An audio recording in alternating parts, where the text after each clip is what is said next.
Ассаламу алейкум, өнөр сүйгөн, талант таптаган жалпы кыргыз журтчулугу, кутмандуу агарып аткан таңыздар менен. Тереңинде асманында кушу бар, таштан ташка эригип аккан суусу бал, тулпар минген калпак кийген кыргыздын тээ бийикте желбиреген туусу бар деп, мына ошондой жакшы ырсаптар менен, жакшы жышам менен бүгүн биз кайрадан залкарлар баскан жол берүүсүн баштадык. Арбаңыздар.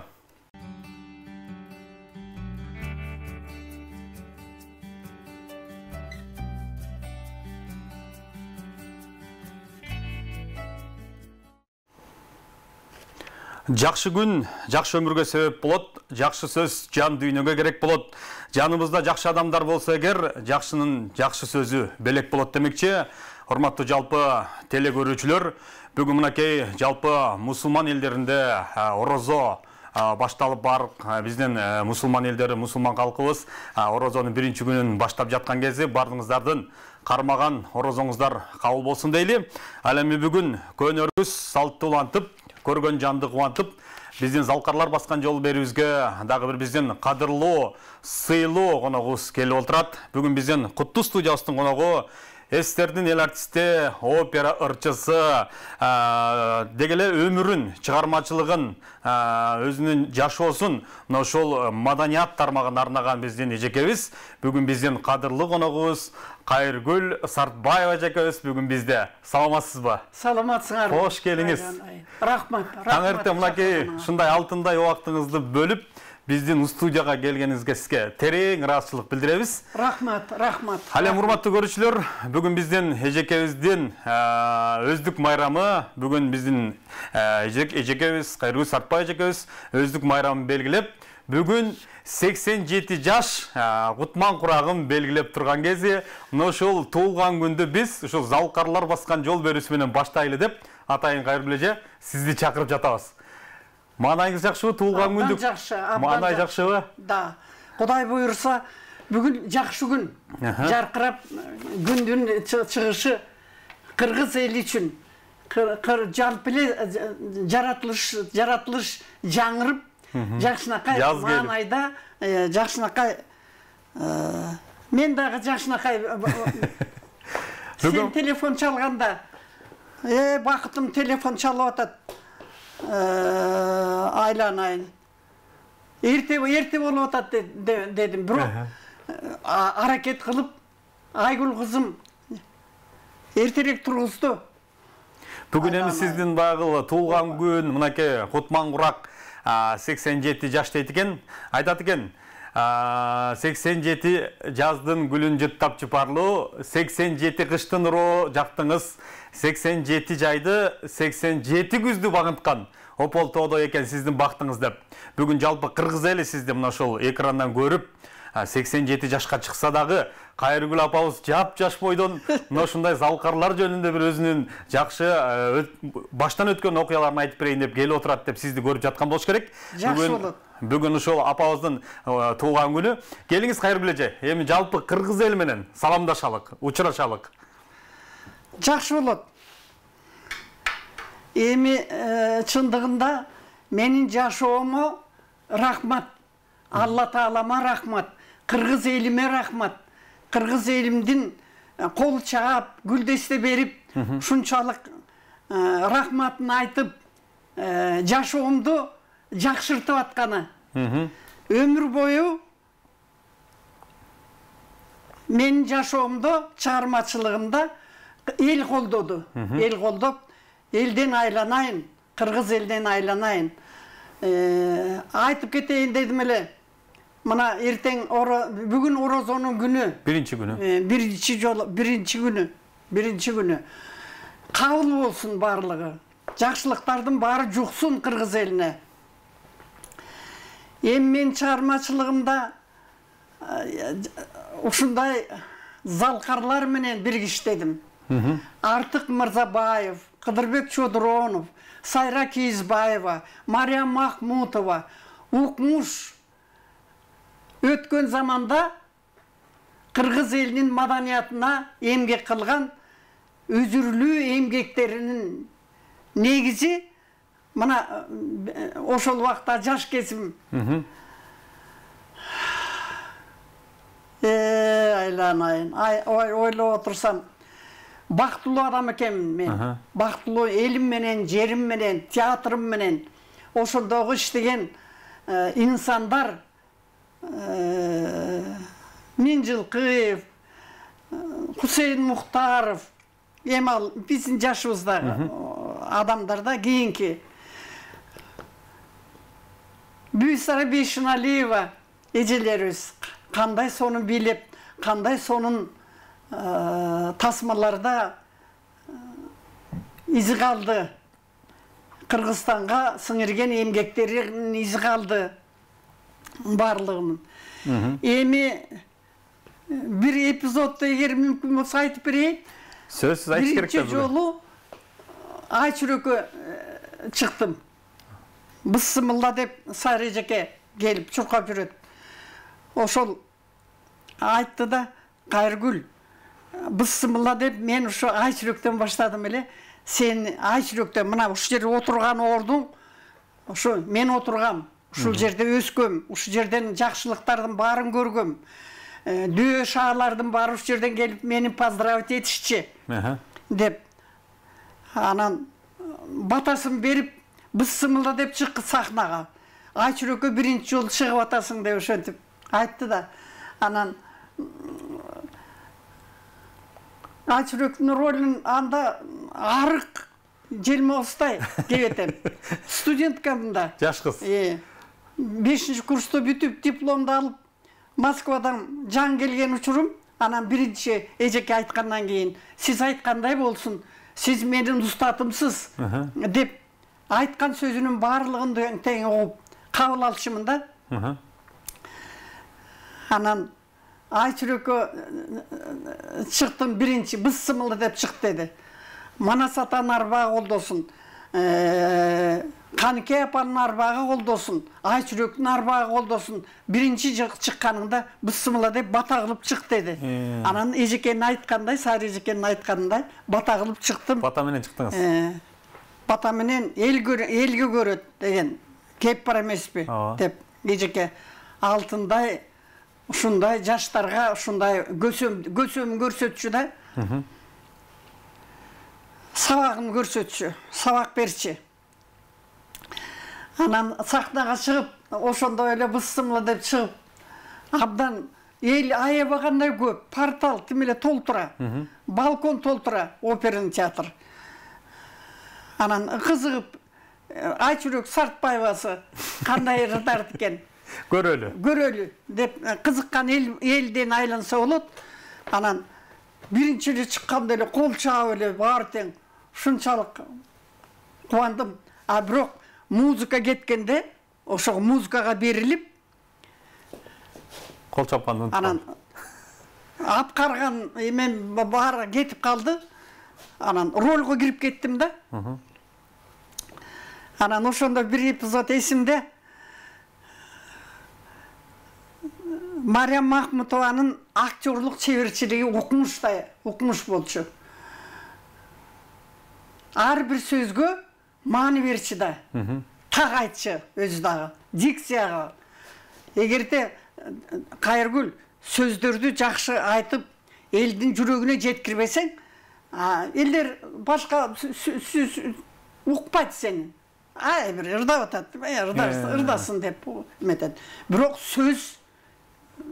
сөздің атасы сөзді тура жеткіріп, жүрегіне жетпесе, болбойды деп ұшынтып сабақ берші да. Сайры Ежеке де айтшы, Мариям Ежеке де, Артық Мырзабаев, Чодыронов байкелер, барлығы, Асек Жұмабаев, шылардың барлығы тең айтшы. Анан ошо спектакльді бергенде корифейлерімнен шықтым да.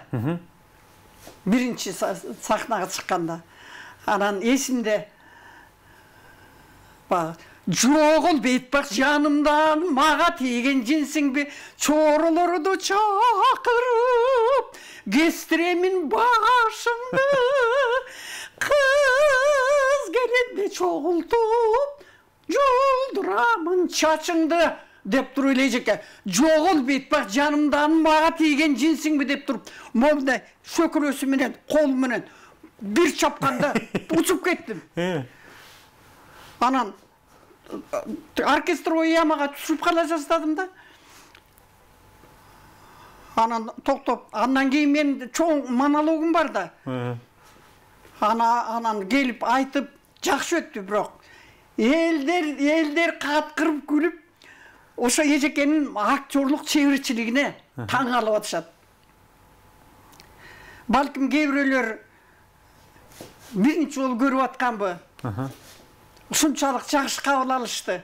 Кол чаап, гүлдөп мелечи. Бир араба гүл түштү. Анан кийин спектакль бүткөндөн кийин эжеке, ай, сен көгөрүп калган жокпу? Бирдемеси демес. Аябай катуу чаптым. Бирок ошол образга кирип кеттим де, деп айтты да. Актерлук чеберчилиги укмуш болчу эжекенин.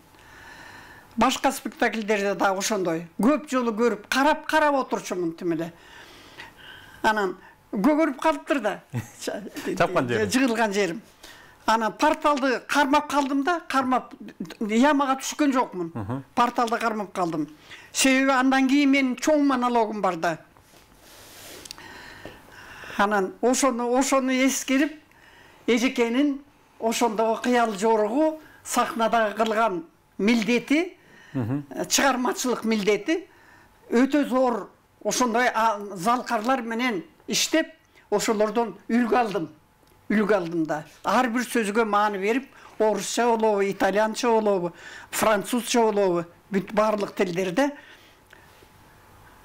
ошо жардам берди да, эжеке жардам берди. Бул устаттык билими. Анан Артык Мырзабаев Семетей. Ой. Ошо порталда түшүп кетет экенсиң деп ойлодук элек дейт. Бир жакта күрүп, за кулисем карап турушат да барлыгы. Кандай болуп кетер экен? Растеряется, нет деп. Байкуш. Барлыгы тең чыгармачылык инсандар ошолор келип батасын берип барлыгы тең. Чодуроң байке аябай ыраазы болду. Анан спектакль бүткөндөн кийин Кончалов эжеке министр. Анан Сайра эжеке келип айтты да, спектакль бүткөндө. Сен ушу кебетең менен тургунуң, кийимиңди чечпей тургунуң. Анан эжеке азыр Абдыкайыр Казакбаев келет, секретарь ЦК по идеологии. Бул кыздын тагдыры чыгармачылык инсан катары башаты мен болгонмун деп айтып, баарын билем эжеке. Эжеке айтып атат да мага. Анан кирип келип эле барлыгы Ал Токонбаев. Ой, настоящий айчүрөк мынакей. Мына айланайын. Ак жол сага деп батасын берип атышат бары. Ак жол чыгармачылыгың, мына биринчи башатың Манастан айчүрөктү аткардың. Абдан жакшы болду. Эми кичине толсоң жакшы болот эле. Желмостой болуп кичинекейми да. Эми жаш кезинде жаңа эле консерваторияны бүтүп келген учур болчу. Анан главный рөлдөгү исполнительдердин барлыгы келип куттук айтышып, эми чоңдордун айткан сөзүн угуш керек да. Барлыгы тең мактап атышат эле, аябай мактап атышат. Анан ойлоп койдум, Кудай, ушул биринчи жолу айчүрөккө чыктым. Эми Кудай ушуну кут кылсын. Бысымылда деп чыктым эле. Деп ошо переживать эте баштадым да, өзүмчө. Анан Чодурон байке актерлук чеберчилигиң жакшы. Эжекеңдин Сайра Кейизбаеванын айткан сөздөрү, жазаган окуу тарабынан сага берген сабактары жакшы болгон экен. Анан Сайрежеке күлүп, Кудай буйрса, Кайыргүл, мына мен креслома отурду, батамды бердим, чыгармачылыгы жакшы. Негизинен бул кыз элдин көзүнчө айтып атат да барлыгын. Бул кыз келечеги бар. Келечеги кең болсун. Анан кээ бир убактарда жаштар туура түшүнүк болбой көп кетчү эле. Бирок мен ойлоп турам, сенде андай мүнөз жок көрүнөт. Баарын туура кабыл алып атасың деп. Анан ким Асанкул Куттубаев, режиссер, операнын режиссеру да. Анан ал келип, Кудай буйрса, сактайбыз, бул кызды сактайбыз. Жалаң эле кыргыз спектакльдери эмес, бүт репертуар эмедеги болгон репертуардын барлыгындагы кыздардын ролунда беребиз деп айтып атат. Жакшы деп барлыгы те. Кубанып, анан ал кем, Ал Токонбаев. Эми Кыргыз опера театрында жаңы Айчүрөк келиптир.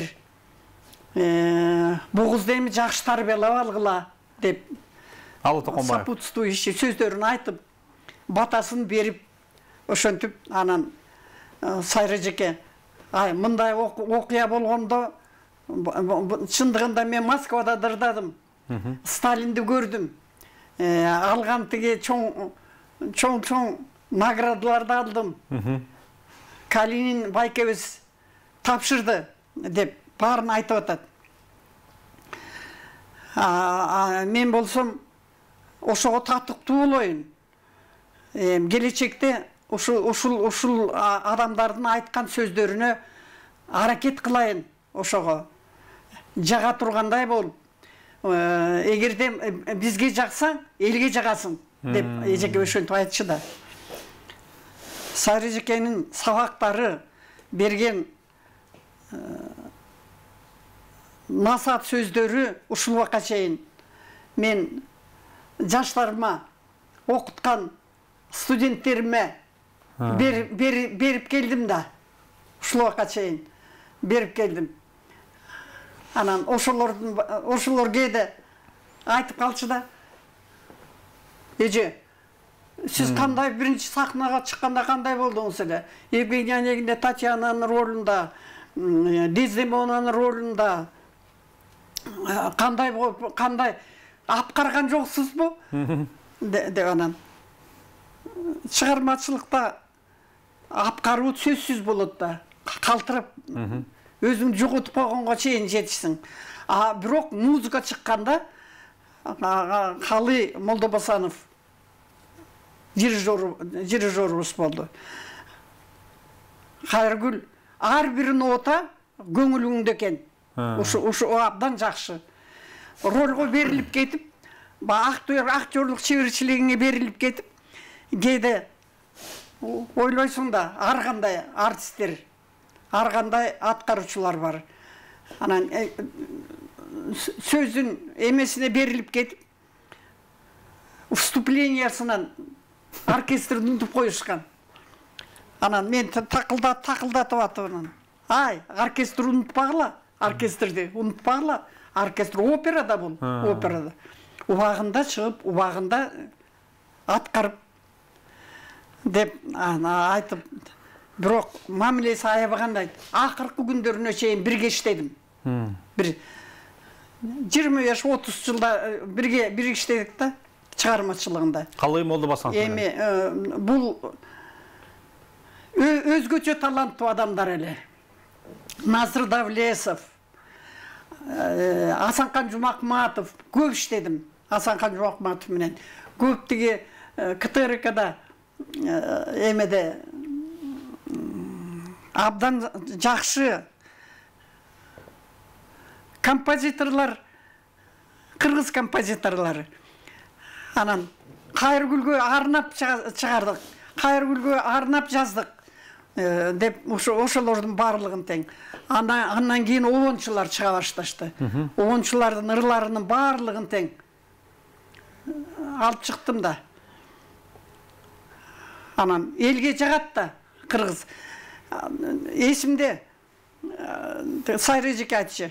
Ай, Малдыбаев тиги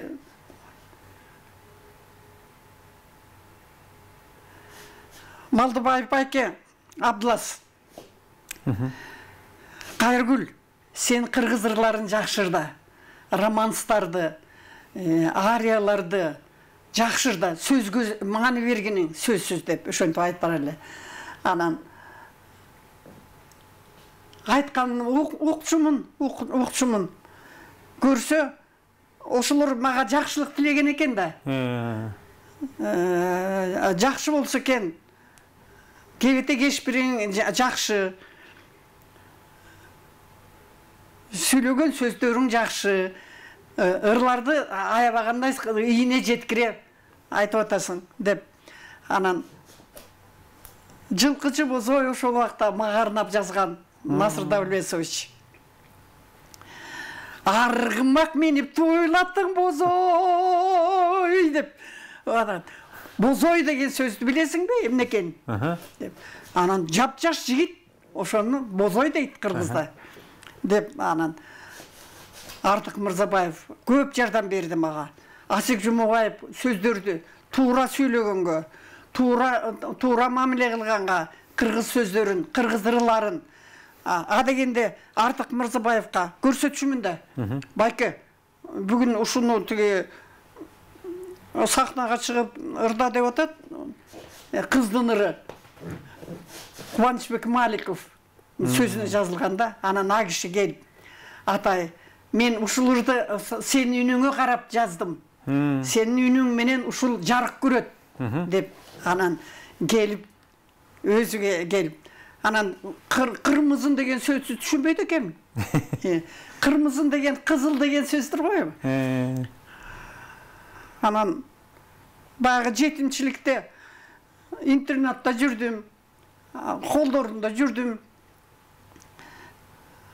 Анан 9 жыл Москвада окуп калдым. Ошентип анан кыргыз ырларына анчалык мааны бербей калдым да. Кыргыз сөздөрүнө. Ролдорду, романстарды ырдап ошонсөм. Анан бир эсимде эстегенде айтып калайын. Тиги Кулатов аксакал. Ай, Кайыргүл, сенин тиги жылкычы бозоюң менен биз Торгартка барабыз. Самолет менен барабыз, Нарынга чейин. Андан ары вертолет менен алып барат. Анан сени коштум деп ошентти.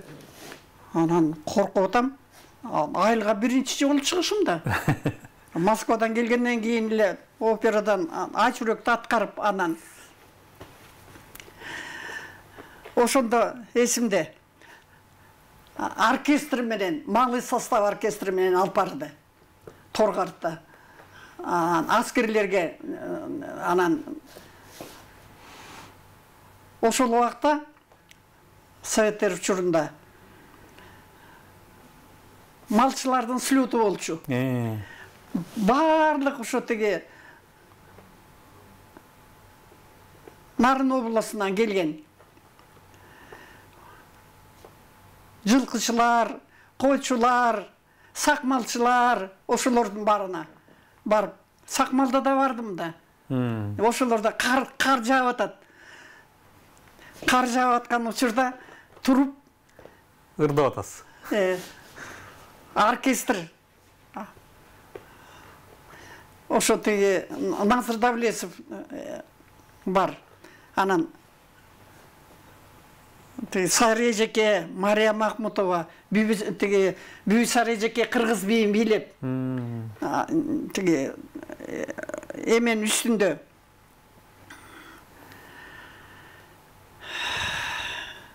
Порталдын эметип коюп, жазып коюп, ошонун үстүнө микрофонду коюп, анан астында оркестр, тиягында ел, емнен тиги клуб деген эмне жок ал убакта.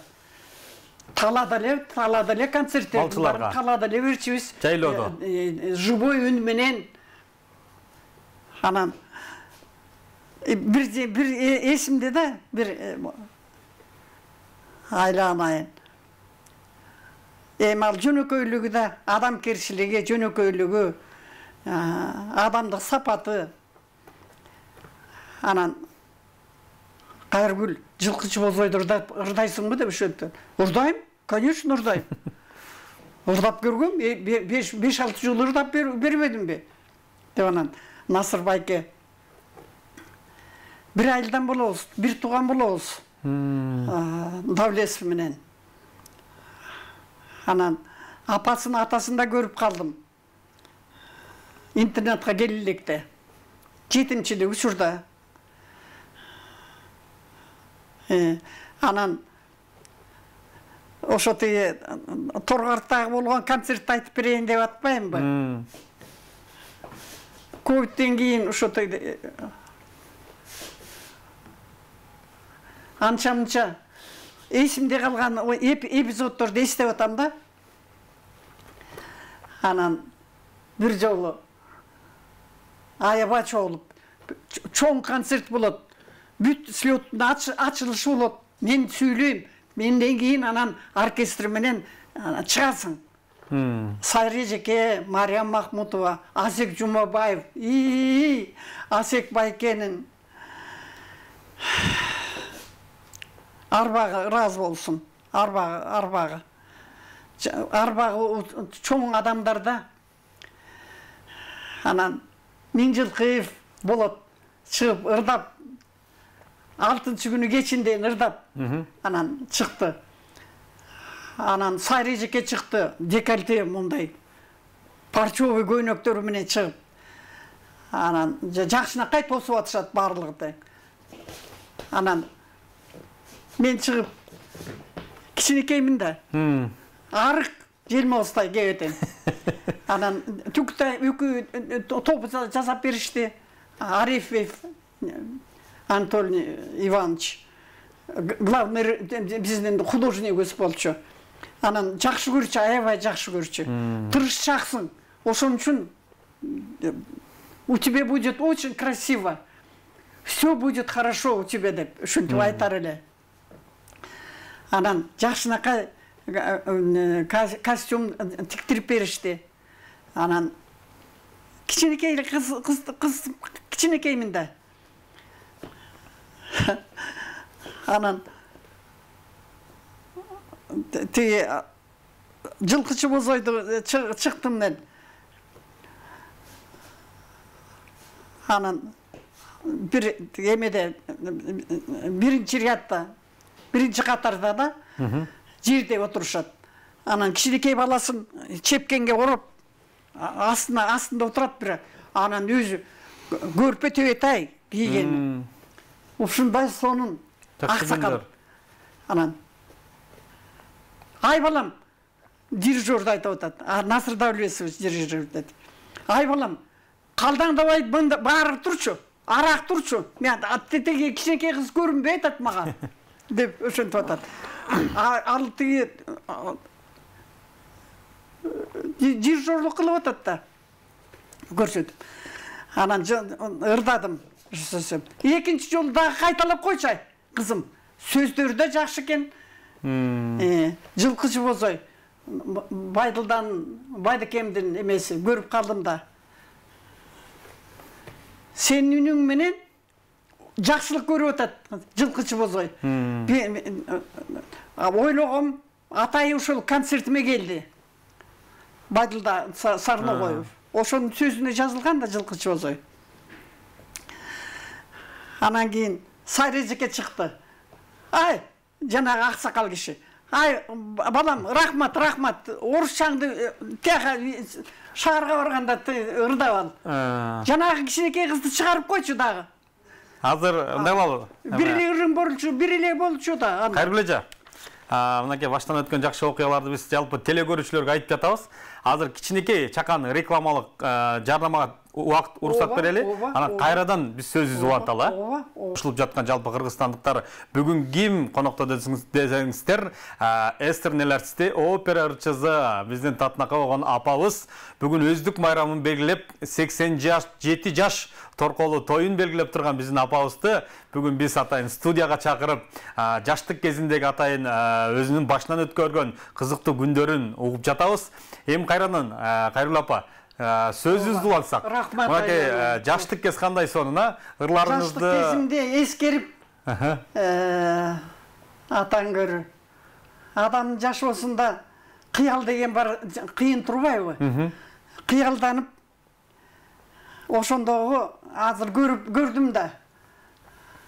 Ай, атан көрү. Жакшы учур экен көрсө. Жакшы учур экен. Тынччылык, элдердин достугу жакшынакай маанайда ар бир баскан өмүрүм, ар бир баскан шагым жыргалчылыкта өтүптүр. Сонун заманда. Ошол азыр эскерип атам дагы. Кулатов аксакал ошо тиги малчылардын слетунда алып барды. Вертолет менен бардык, самолет менен.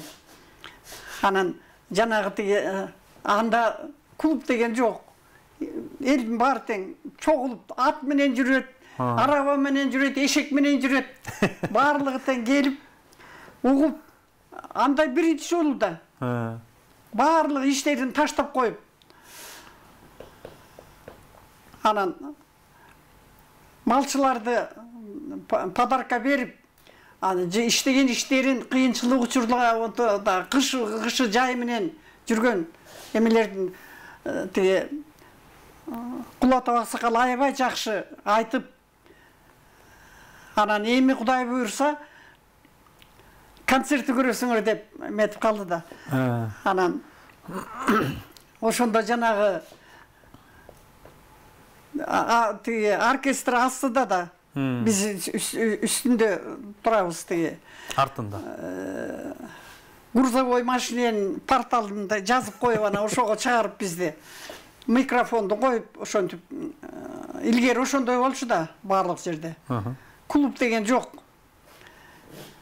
Адамдардын баары 1000 миллион адамдар чогулду го ошондо. Бүт малчылар, уйчулар, концерт көрөсө барса атайын. Барлыгы келип, тимели ушунчалык ыраазы болушуп атат. Анан мен чыгып биринчи жолу ырдадым да. Ой, азамат, кол чаап атышат барлыгы тең тимеле. Анан Насыр Давлесов дирижер этип атат да.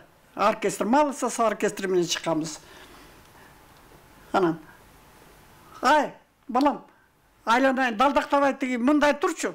Кичине мындайраак тур. Алдагы саргысты мен көрүп алайын. Көргөзбөй, ырдаса дагы көрсөтпөй атасың деп. Анан бирилери ыр жылкычы болсо бирилери ырым бар болчу ал убакта. Анан Сайрежеге чыкты. Парчовый көйнөгү менен декольтированный, полная, цветущая красавица. Анан карап отуруп. Анда ошондо жанагы аксакал астыда отурган баласы менен. Ай кызым, рахмат Райнанайын. Рахмат, орус чырыңды үйгө тиги шаарга барганда ырдап ал. Рахмат. А жанагы кызды дагы чыгарып койгулачы. Ал кыздын бирилери бар. Ошолорду дагы ырдасын. Айтып койсун деп атат. Анан дагы жакшы ошол костюм менен чечелек болчу.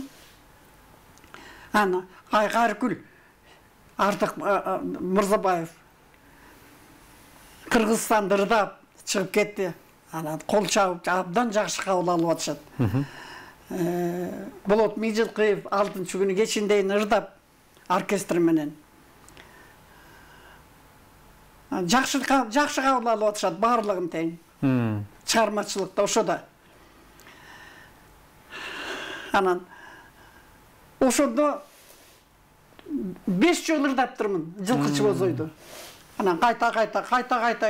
Анан кийин кабыл алды да бизди, тамак берип, бир боз үйгө киргизип. Анан чоңдор бир боз үйдө, артисттер бир боз үйдө. Анан эсимде Асек Жумабаев анан айын арбагы аябагандай таланттуу, эл жакшы көрчү. Асек кол чаап тимелечи кабыл алып атышат баарын. Анан Хайргүл, бул сары кызыбыз, мен анын нормасын мен эле аткарып коеюн. Сен мен артымда жата бер. Жастыкты ал, төшөктү алып жата бер. Анан эт келгенде, тамак келгенде сен туруп алып туруп эметесиң. Айтам мен сага. Деп анан түртүп коет мени. 5 саат тынбайырдады го. Комузу менен. Ошонун баары эсимде, айланайын. Анан бир убакта тиги чоң боз үйгө чакырып атат. Асек Жумабаевди чакырып атат. Деп ошентти да. Анан ой, мен тиги кичинекей сары кызым менен барайын. Антпесем болбойт. Бул сары кызды мага тапшырган. Деп анан Кайргүл, тур. Кеттик. Чоң боз үйгө чакырып атыптыр. Чоңдор чакырып атыптыр деди. Анан эстеп алдыңбы? Тиги Пахмутовна хорошо, когда цветут сады деген ырдырдарчымын да. Анан орусчаңды жөнлө кой, кыргызча. Бирүлөр ырда жанагы эмеде жылкычы бозойлор анын 5 жолу ырдадым го оркестр менен. Анан эчтеке эмес. Эгерде сураса, сурбай калышы да мүмкүн. Эл эмени турдукту ачып коюшуптур. Эл толуп турат. Тегерегинде боз үйдүн тегерегинде. Анан барып байке баягы комузумду ырдады. Укмуш ырдачы мече. Актёрский чеберчилиги менен укмуш берчи да. Анан алда сары кызың эмне билет? Орусча эле билеби? Ай, бул жаңы эле Москвадан келди. Жаңы эле Айчүрөктү аткарды. Жакшы аткарды абдан. Мен атасын аткардым деп. Акунканды аткарды да. Асек байке. Билгенин айтып койсун. Эми жок дегенде. Аспабы жок эле. Анан ырдап келип анан эң аягында эми мен операнын солисти болгон үчүн операдан ырдап коеюнчу деп жүрдү. Ой. Асек анан ошондо нааразы болуп коюшту да. Ай, кой, бу дагы сандык менен ырдап калган турбайбы? Бузулуп калган турбайбы, бузуп койгон турбайбы? Комузу менен эле, аккордеон менен эле жакшы чыкчу эле деп айтып атпайбы? Элден айланайын, эл тараза. Баарын ченеп бычып коет. Ошондой окуялар болгон. Айланайын. Эң башкысы биздин залкар инсандар көзү өтүп кеткен, ушул убактагы мына сиз менен курдаш болуп жүргөн залкар инсандар менен иштештин, алар менен чогуу жүрүштүн өзү эле бир кандай бак да. Ооба. Ал инсандар менен азырдагы кандай сабак, кандай өнөрлөрүн ошолор белгилүү инсандардан ушу Малдыбаев байкени көрүп калдым. Сайрай эжеке акыркы учурга чейин консерваторияда болбосун, опера театрда болбосун, ар бир баскан шагымды текшерип, ошого ыраазы болуп турар эле. Мариям Махмутованын сөздөрү Жақшы келетасың Қайыргүл. Ол жой Кішімжандан да Кішімжанды берішті. Жақшы келетасың. Jamila'da operasынан Rauf Фергердің. Айтып отырса көп оқыт.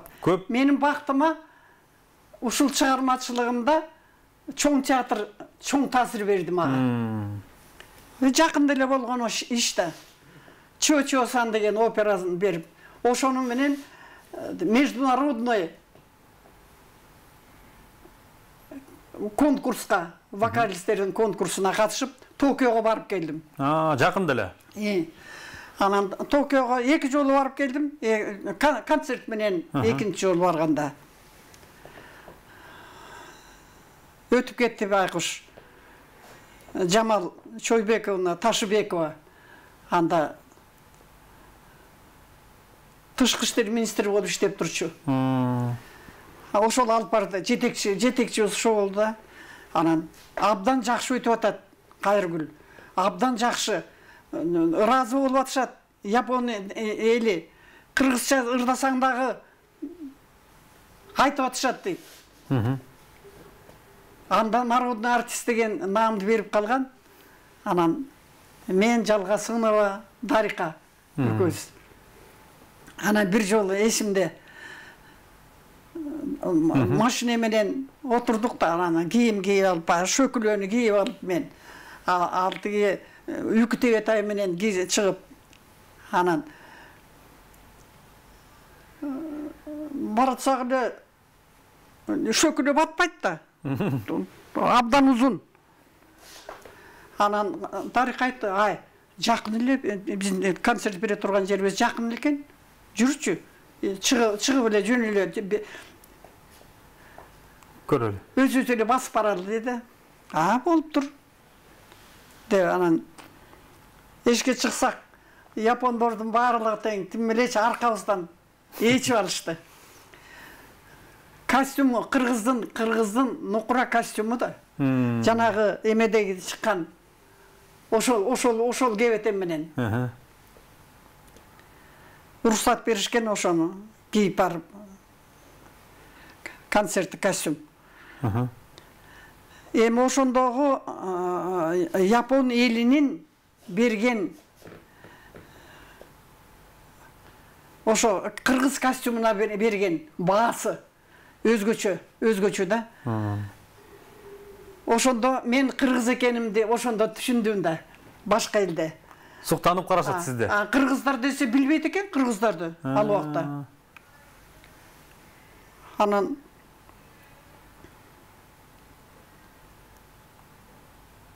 69-70 жылдары анан костюмар айбагандай сонун экен, сүрөткө тартып атышат. Тимеле баардыгы тең. Аркасынан чуркап жүрүшөт. Анан биз концерт менен келдик. Ырдайбыз. Десек анан ошону эметип түшүнүштү го. Анан ошол концерттин залга келишип баардыгы элдин баары аркасынан чуркап жүргөндөрдүн баардыгы келишти. Келип каяктан болбосун гүлдөрдү таап алышып, гүл беришип, тимеле ушундай сыйлашты да. Кыргыз элинен чыккан, ошондо кыргызымдан айланайын. Ошо шөкүлө кыргыздын улуттук кийимдери. Элечек биринчи жолу көрүп атат да ошону. Анан мындайды көргөн эмеспиз дейт. Биринчи жолу анан көрүп келишти. Эмелери менен переводтоп беришти киргенде концертке. Рахмат эже. Мынакей бүгүн ошол туулган күнүңүз болуп жатса дагы, Орозо айынын 1-күнү болуп жатса дагы, мынакей биздин куттуу студияга келип, өзүңүздүн жаштык кезде эстеп, ошол убактагы эле улуу залкар инсандар менен бирге чогуу жүргөн күндөрдү эстеп, абдан жакшы мая куруп бердиңиз. Негизинде эле убакыт деген учкан кушта. Бирпас эле убакытыбыз өтүп кетиптир. Сизге дагы бекем ден соолук, кажыбас кайрат, Кудайым буйруп, жаш берсе дагы 100 жаш торколу тоюңузда дагы ушул жерге келип, ушундай бир жакшы мая куруп берет деген ойдобуз. Ал эми Буйруза. Ал эми урматтуу телекөрүүчүлөр, бүгүн мына ушул биздин Залкарлар баскан жол беришине СССРдин артисти, опера ырчысы, Манас орденин ээси деги эле бул эже жөнүндө айта берсек сыйлыктар көп. Мына ошол мен деген сыйлыктардын ээси Кайыргүл Сартбаева жекебиз өзүнүн маегин куруп, бүгүн биздин Куттуу студиянын кадырлуу коногу болуп келип отурат. Эжеге ар дайым чыгармачылык ийгилик, бекем ден соолук, кыргыз элинин маңдайында, кыргыз элинин арасында аман болуп бар болуңуз. Ал эми урматтуу телекөрүүчүлөр, бүгүн Залкарлар баскан жол берүүсү барыңыздарды кармаган орозоңуздар менен куттуктайт. Кармаган орозоңуздар кабыл болсун. Жараткандан эмне тилек кылган болсоңуздар, тилегиңиздерди кабыл кылсын. Ал эми кайрадан кийинки эфирден көрүшкөнчө амандыкта, сак саламатта болуңуздар. Бар болуңуздар. Бата алып коелу.